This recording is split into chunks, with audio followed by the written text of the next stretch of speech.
श्रीगुरुभ्यो नमः। गणानान्त्वा गणपतिं भवामहे कविं कवीनान्मुपवस्त्रवस्तमं ज्येष्ठराजं ब्रह्मणान् ब्रह्मणस्पत आनश्रण्वन्नोतिभिः सीदसादनं महागणाधिपतये नमः।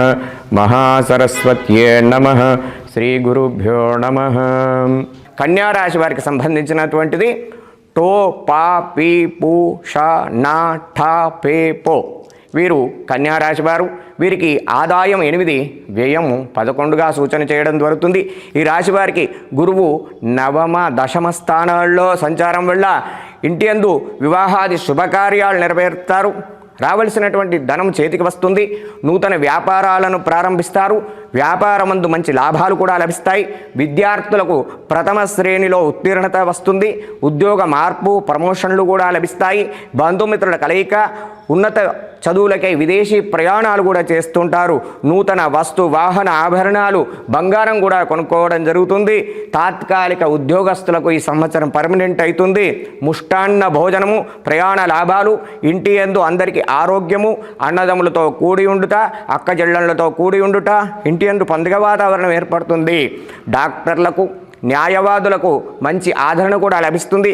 రాజకీయమందు జయము, కోర్టుల యందు కేసులు పరిష్కారమవుతాయి. ధనము ఏదో రకంగా మీ చేతికి అందుతుంది. ప్రణాళికలు వేసుకుంటారు. కొన్ని పనులు ఆకస్మికంగా కూడా నెరవేరుతాయి. కొత్త ప్రయత్నాలు ప్రారంభిస్తారు. మీ మాట తీరు అందరినీ ఆకట్టుకుంటుంది. మీ ప్రయత్నాలు నిర్విఘ్నంగా నెరవేరుతాయి. పిల్లల చదువుపై శ్రద్ధ వహిస్తారు. కుటుంబంలో ఇంకొకరి సంపాదన కూడా మొదలవుతుంది. మంచి ఫలితాలు కూడా కలుగుతాయి. కష్టపడినందుకు మంచి ఫలితాలు కూడా దక్కుతాయి. ఇంతకుముందు నిలిచిపోయినటువంటి పనులు కూడా ప్రారంభిస్తారు. పరోపకారం చేస్తారు. చేయి వృత్తుల యందు చురుకుదనం ఉంటుంది. దాన ధర్మాలు చేస్తారు. గృహాలంకరణ వస్తువులు కూడా కొనుక్కుంటారు. మీ గుడువిలు పెరుగుతుంది. అందరిని కలుపుకొని సమిష్టి ప్రయోజనాల కోసం మీరు చేసేటువంటి ప్రయత్నాలు ఫలిస్తాయి. మిత్రుల సహకారం కూడా లభిస్తుంది. మీ అవసరాలకు ధనము ఏదో రూపకంగా అందుతుంది. ఉన్నంతలో విలాసవంతమైనటువంటి జీవితాన్ని గడుపుతారు. అదేవిధంగా ఈ సంవత్సరాంతంలో శని 7వ ఇంట ఉండడం వల్ల మనస్సునందు భయము, ప్రయాణాల్లో ఆటంకము, శస్త్రచికిత్సలు, కొంచెం ఆర్థిక ఇబ్బందులు, ఏ పని చేసినా ఆలస్యంగా నెరవేరుతా, కొంతమంది ఆత్మీయులు విడిపోతారు. మోసపూరితమైనటువంటి వాతావరణం కూడా ఏర్పడుతుంది. దానివల్ల మీకు ఓర్పు అనేటువంటిది ఉండకుండా పోతుంది. అనవసరమైనటువంటి పనులు చేసి చింతిస్తూ ఉంటారు.